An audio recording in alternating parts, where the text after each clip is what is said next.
Happening right now, officials from St. John's Prep in Danvers are speaking about an incident at an Andover home this morning where one of their students and their parents were found dead. Let's listen in.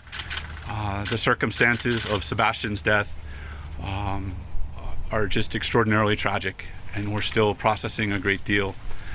As an inclusive Catholic Severian Brother-sponsored school, part of the way that we cope is to turn to prayer and to turn to our faith. This morning, we've gathered with our faculty and staff to share what has happened with them, to pray with them. We've gathered our 6th grade parents via a town hall webinar to share with them and to offer prayers. And we've also gathered with our parents in grades 7 through 12 to share what's happened with them as well. Throughout the day today, we will have counselors from various agencies on staff. We'll be hosting drop-in sessions for our students and for our parents. Members of our school counseling team and outside groups will also be present. This evening at 5 p.m. we'll invite members of the St. John's Prep community to gather in a community prayer service here in the Mahoney Wellness Center, which will be hosted by our faculty, our staff, and our students.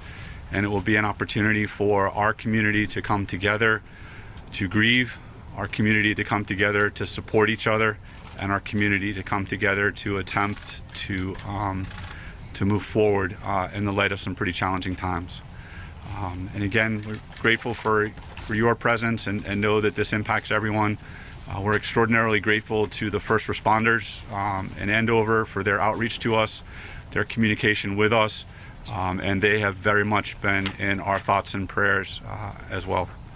So with that, I'm happy to take any questions that you have at this time. Can you tell us a little bit about Sebastian? He was a 6th grader here. Sure. There's a picture he was playing violin. The cello. Cello. Yeah, Sebastian was a wonderful young man. He was a kind and gentle presence. He was well loved by his teachers, extraordinarily creative. We hosted a Halloween door decorating contest, and the door that he created had 3D models, a QR code that had a soundtrack, and was just a really wonderful kid with a great nature, who was an avid reader, very much impressed his teachers with his knowledge of many of the books as they sought and talked about literature. And as I've talked with his teachers this morning, the description that they continually offer is he was a very gentle soul who felt very grateful to be a part of the prep community, had a tremendous friend group, and was very connected to our music program, to our campus ministry program, and just someone who was very well loved as a gentle soul. Did you have any opportunity? Do you know his folks at all? What kind of folk? Were they members of the community here?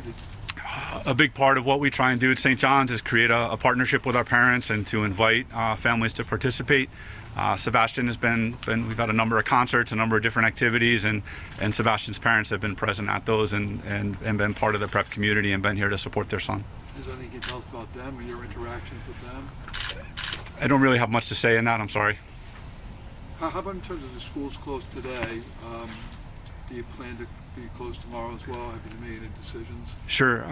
So we learned what was happening at 5:30 this morning, and so there's kind of a triage period of what do we need to do right now? What do we need to do to support our students and our parents right now?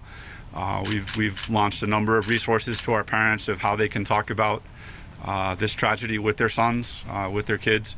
And we'll be continuing to make plans as to kind of what will follow over the next few days later today. And Jim will have that if people want that, if they want to reach out to him. You know, just Sebastian's in the 6th grade. How long had he been here at He just started in September, so our school is grades 6 through 12. We have about 1,500 young men here. It's about 325 students in our middle school program, about 100 6th graders, so he was one of 100, and it's what's really different. I mean, the loss is tragic. Our 6th grade program is pretty tight. It's different than the 7th and 8th grade program. It's a team-based program, so he's with the same group of kids and is in the same group of teachers on a very frequent basis. So they are feeling this loss in a very significant way.